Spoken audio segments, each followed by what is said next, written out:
En este video aprenderás cinemática con lanzamiento de proyectiles. Bienvenido a mi canal, soy Mujer Ciencia y yo soy Claudia.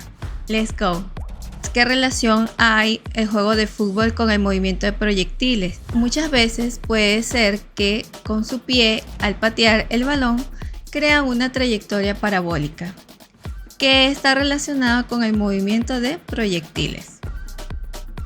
Entonces, para poder comprender más un poco este movimiento, vamos a ver la teoría. En la primera parte, el vector posición, que se dibuja desde el origen de algún sistema de coordenadas a la posición de la partícula en el plano XY, como observas en la figura.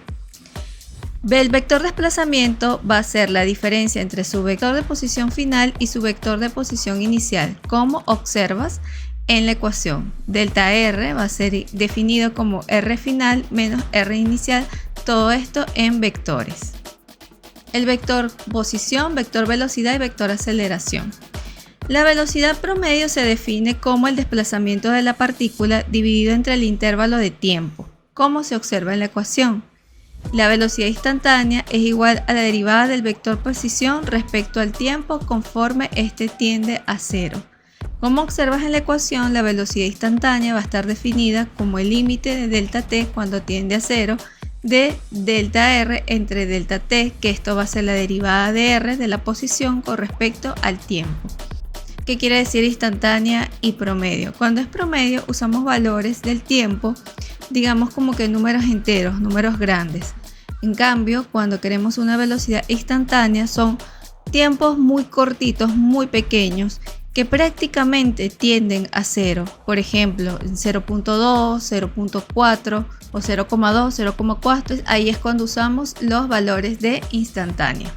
También es importante resaltar que la magnitud del vector de la velocidad instantánea se llama rapidez y esta es una cantidad escalar.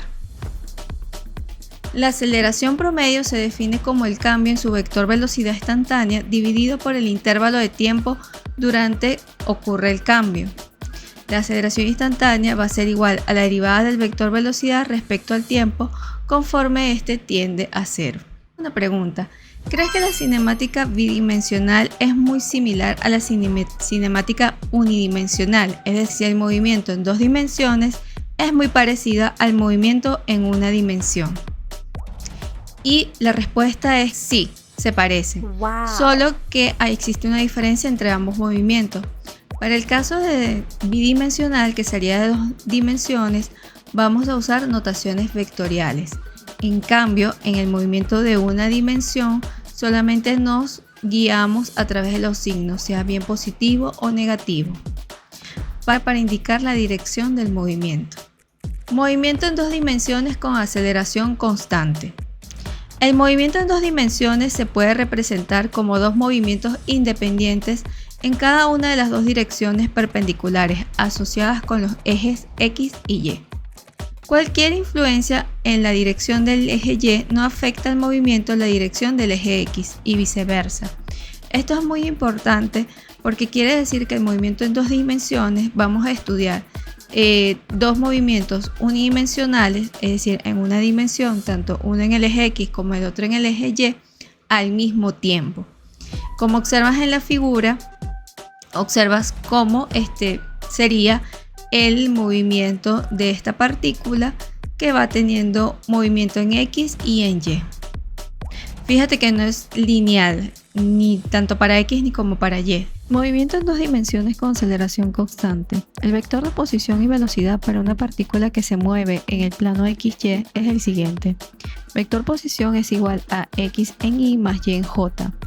La velocidad será igual a la derivada del vector posición respecto del tiempo, siendo esta igual a la derivada de X por la derivada de T en Y más la derivada de Y respecto a la derivada del tiempo en J, esto siendo igual a la velocidad en X en Y más la velocidad de Y en J.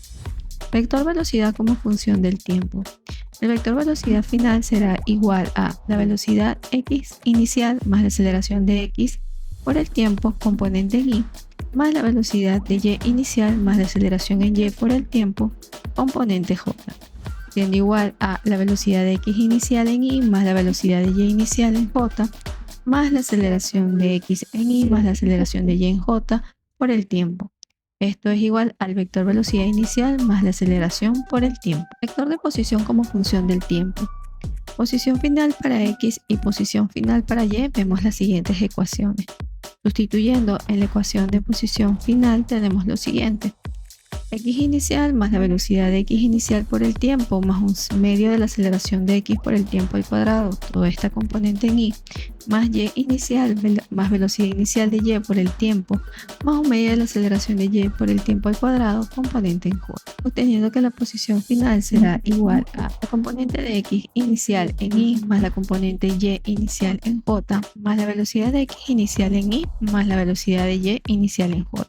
Todo esto por el tiempo más un medio de la aceleración de x en y más la aceleración de y en j por el tiempo al cuadrado, siendo esto igual que la vector posición inicial más la vector velocidad inicial por el tiempo más un medio de la aceleración vector por el tiempo al cuadrado. Recuerda que como estamos trabajando con vectores, estos deben de tener un componente tanto en x como en y, por eso es que se utilizan los vectores unitarios para acompañarlos. El movimiento de proyectil. El movimiento se analiza a partir de que la aceleración de caída libre es constante en el intervalo de movimiento y se dirige hacia abajo, y que el efecto de la resistencia del aire va a ser despreciable. Se encuentra que la trayectoria es una parábola, como observas acá en la figura.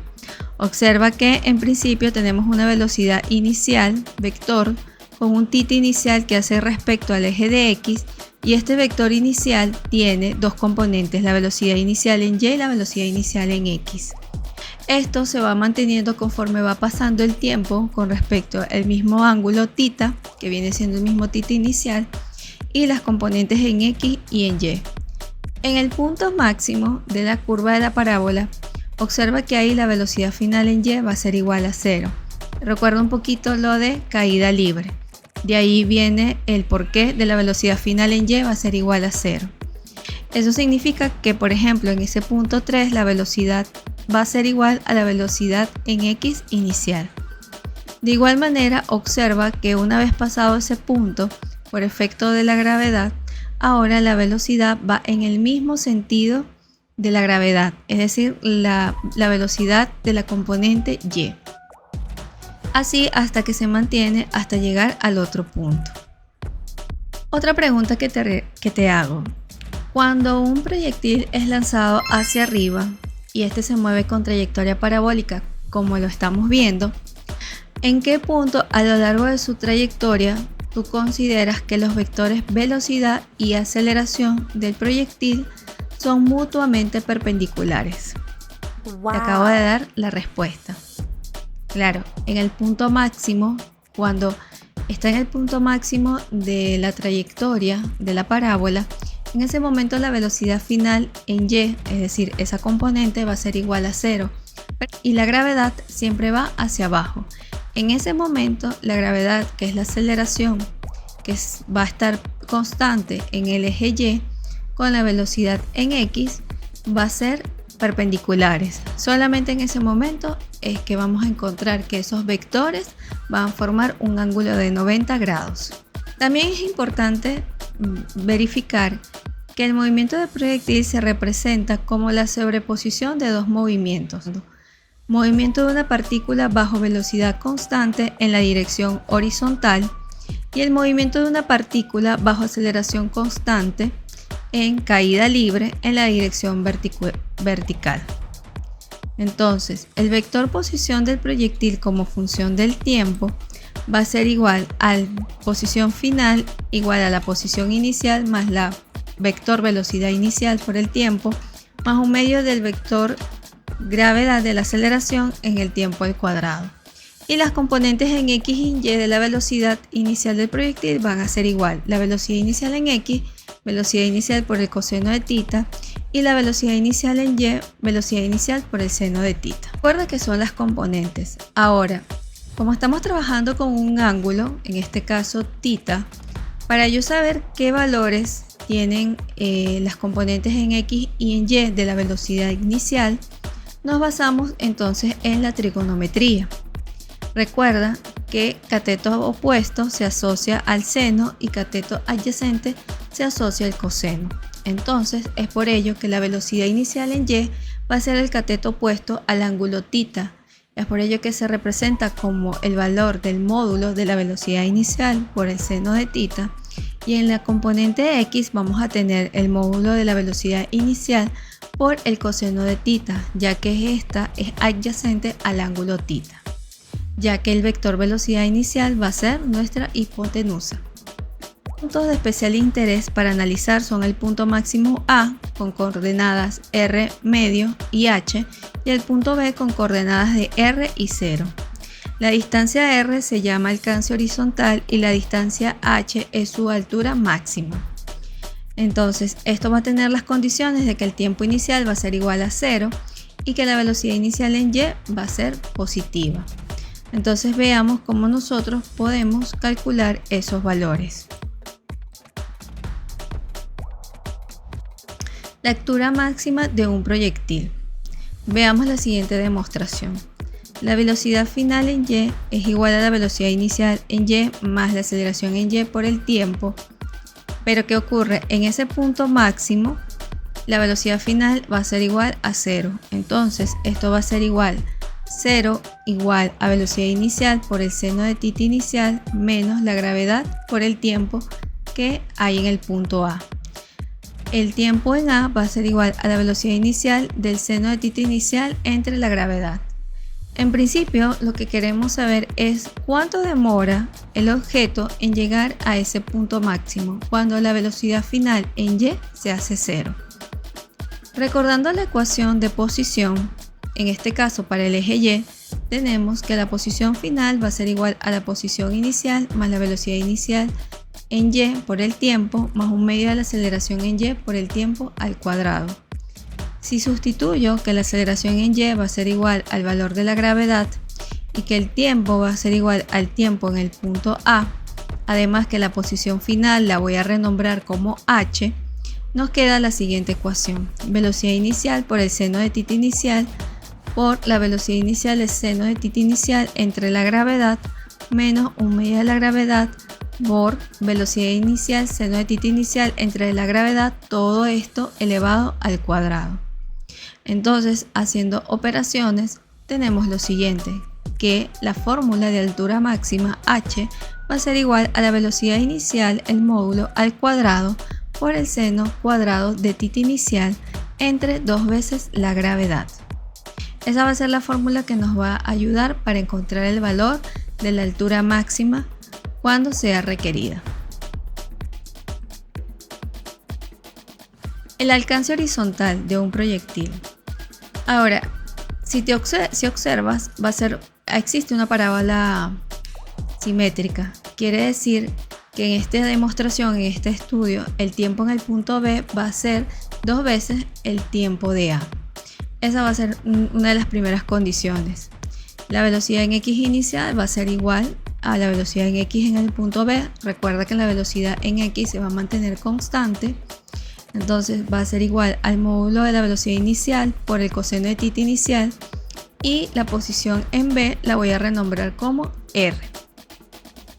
R va a ser igual a la velocidad en X inicial por el tiempo en B. Sustituyendo los valores tenemos velocidad inicial, módulo por coseno de θ inicial, 2 veces el tiempo de A. Esto es igual a la velocidad inicial coseno de θ inicial por 2 veces la velocidad inicial módulo seno de θ inicial entre la gravedad. Haciendo las operaciones tenemos que 2 veces la velocidad de seno de θ inicial por el coseno de θ inicial va a ser entre la gravedad, y aplicando la identidad de que 2 veces θ es igual a 2 veces el seno de θ por el coseno de θ, podemos sustituir que R va a ser igual a la velocidad inicial al cuadrado entre 2 veces θ inicial entre la gravedad. Ahora, existen 2 puntos importantes para analizar. Cuando tenemos el alcance máximo, el alcance máximo vamos a tener que va a ser igual a la velocidad inicial al cuadrado entre la gravedad cuando el seno de 2θ inicial va a ser igual a 1. ¿Y esto cuándo ocurre? Despejando 2 veces tita inicial que sea igual a 90 grados, indica que el tita inicial tiene que ser de 45 grados. Y es que se ha demostrado teóricamente que 45 grados es el ángulo perfecto para un movimiento de proyectil ideal. Si te gusta aprender de estos temas, te invito a que te suscribas al canal. No olvides darle a la campanita, regalarme un like y dejarme un comentario si tienes alguna duda. Nos vemos en un próximo video. Bye.